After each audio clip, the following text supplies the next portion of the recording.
Mr. Chairman, first of all, welcome. It's always good to have you in front of our committee. And as you know, both core and headline inflation have remained persistently elevated. And over the past 12 months, real average hourly earnings fell by 1.8%, about 4% since President Biden took office. To make ends meet as prices increase, more Americans are leaning on credit cards. At the end of 2022, credit card debt hit a record of $930.6 billion, an 18.5% spike from a year earlier, and an average credit card balance rose to $5,805. Over the past year, the Fed has acted aggressively to tame inflation, and yet we are still seeing price increases. And as we've discussed this several times, but I recognize that it's been an ongoing discussion, but I believe that this further proves that we have long been feeling the effects of a policy-induced inflation resulting from decisions by the Biden administration, primarily cutting off the resources necessary to improve and increase domestic energy production.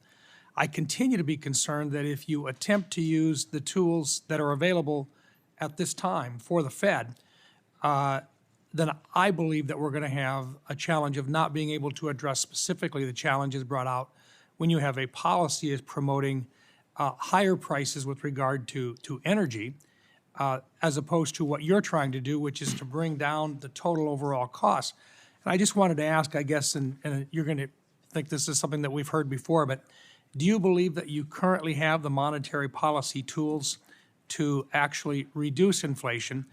And I just put it in this perspective. In January of 2021, the CPI was 1.4% when the Biden administration began. In January of 2022, and this is before the Russian invasion of Ukraine, CPI was at 7.5%, 7.5%. Today, March of 2022, CPI is 8.5%. Wouldn't it be fair to assess that a lot of the policy or the inflation that we've seen here may very well be due to policy decisions by this administration? Senator, not for us to point fingers. Our job is to use our tools. You asked whether we have the tools to get this job done, and we do over time. There are some things that we can't affect, but over time we can achieve 2% inflation, and we will. In other words, you've got a limited number of tools available to you, and the limited number of tools that you have are designed to impact simply the reduction in prices and so forth, and yet if there are competing interests out there that are pushing prices higher, you don't have the wherewithal to decide one tool versus another based on whether it's policy-induced or whether it is a matter of a shortage in supplies from outside or whether it's war-related. That's right. Our tools essentially work on demand, moderating demand, and so that's what we can do. So if there were policies in place that actually help to reduce inflation, in other words, and by that I'm just going to look at energy alone just as a good example. If policies were in place that were actually allowing energy prices to come down in the United States, then you would have less of a need to use the very blunt tools that you do have right now with regard to increasing rate increases. Is that a fair statement, sir? In a sense it is, but I would just say on energy, I'm not trying to get you to a policy discussion with what the president's doing on his energy policy. I just want to make it clear that you have to respond to what's in front of you, and it doesn't matter where the inflation is coming from or what's driving it up. You're simply trying to bring it back down to that 2% number with the only tools that you've really got.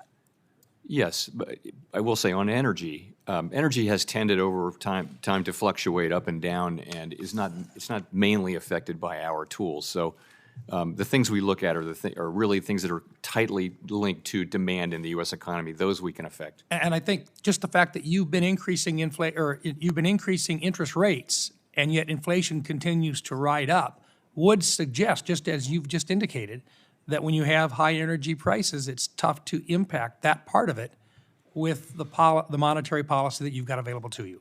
So we focus on everything, but we also focus on core in particular, which doesn't include energy prices. And what's happened is core inflation has come down, but nowhere near as fast as we might have hoped, and it has a long way to go. Thank you. One last question.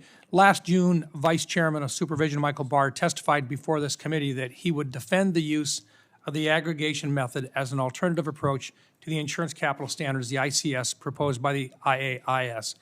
As the final compatibility criteria set to come out later this year, can you confirm that you share Vice Chair Barr's views on this AM?